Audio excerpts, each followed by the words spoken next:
আমরা এখন মোটরসাইকেলে করে বারিক্কা টিলার উদ্দেশ্যে রওনা দিব। আমরা ইতিমধ্যে রওনা দিলাম মোটরসাইকেলে করে। পাহাড়ের প্রাকৃতিক সৌন্দর্য দেখতে দেখতে ফাইনালি আমরা চলে এসেছি বারিক্কা টিলা। আজকে সুনামগঞ্জ জেলার তাহেরপুর উপজেলায় আমাদের দ্বিতীয় দিন। আজকে আমাদের সকালবেলা একটি ঝর্ণা দেখার কথা ছিল, কিন্তু বৃষ্টি হওয়ার কারণে আমরা সেখানে যেতে পারিনি। সুনামগঞ্জ জেলা তাহেরপুর উপজেলাটি ভারতের মেঘালয় রাজ্যের পাশে পড়েছে বলে এখানে বৃষ্টি হয় প্রতিনিয়ত। 25 মিনিট হাঁটলে সেই ঝর্ণায় যাওয়া যায়, কিন্তু বৃষ্টি হওয়ার কারণে আমরা সেখানে যেতে পারিনি। এখন আমরা সকালে নাস্তা করব। সকালে নাস্তা সেরে আমরা বারিক্কা টিলার উদ্দেশ্যে রওনা দিব। আমরা এখন মোটরসাইকেলে করে বারিক্কা টিলার উদ্দেশ্যে রওনা দিব। আমরা ইতিমধ্যে রওনা দিলাম মোটরসাইকেলে করে।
আমার হাতের বাম সাইডে রয়েছে নীলাদ্রি লেক।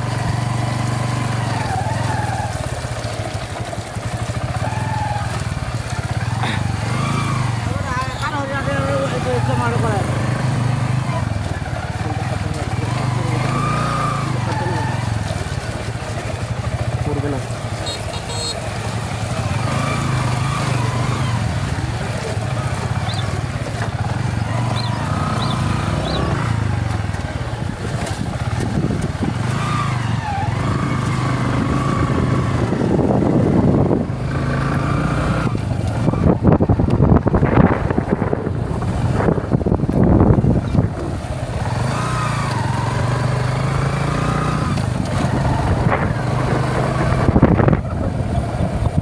ব্রেক করি সাইডে ভাই। জি ভাই, ব্রেক করবো? ব্রেক না, আমরা এটা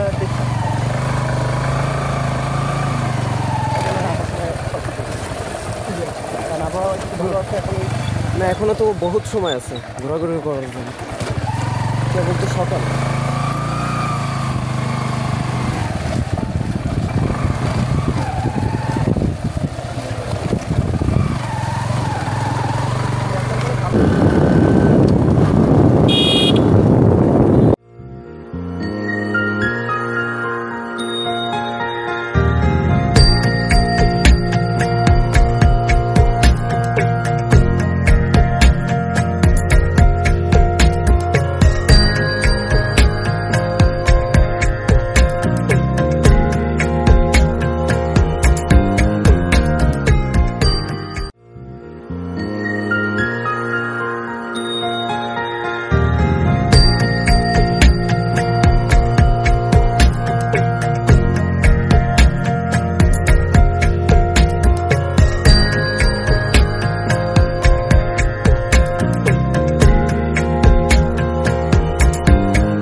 পাহাড়ের প্রাকৃতিক সৌন্দর্য দেখতে দেখতে ফাইনালি আমরা চলে এসেছি বারিক্কা টিলা।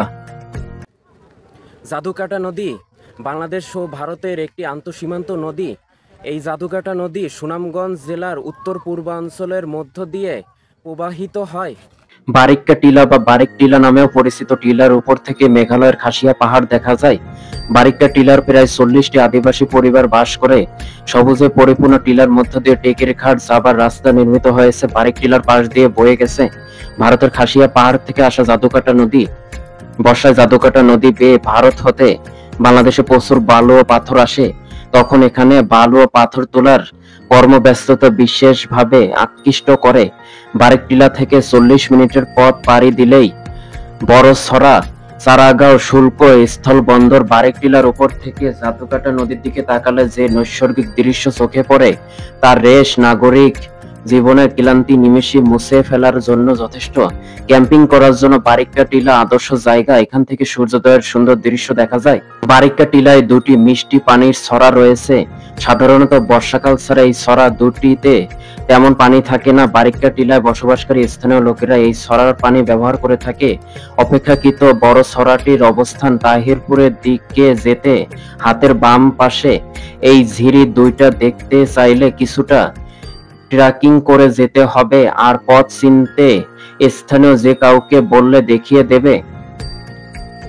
প্রাচীন লাউয়ের রাজ্যের স্মৃতির সাক্ষী লাউয়ের গড় গ্রামটি বাংলাদেশ ভারত সীমান্ত ঘেঁষা জাদুকাটা নদীর তীরে অবস্থিত। এই গ্রামের খুব কাছেই রয়েছে শাহ আরিফিনের মাজার বা মোকাম। প্রতি বছর এই মোকামকে কেন্দ্র করে ঐতিহ্যবাহী মেলা বসে। এই মেলা প্রায় 100 বছরেরও বেশি সময় ধরে অনুষ্ঠিত হয়ে আসছে। আমরা বারিক্কা টিলা ঘুরতে ঘুরতে পৌঁছে গিয়েছি বাংলাদেশ ও ভারতের সীমান্ত পিলিয়ারের কাছে। তো আমরা বারিক টিলা ঘোরাঘুরি শেষ করে বারিক টিলা থেকে নেমে এসেছি। সবাই ভালো থাকবেন, সুস্থ থাকবেন। আসসালামু আলাইকুম।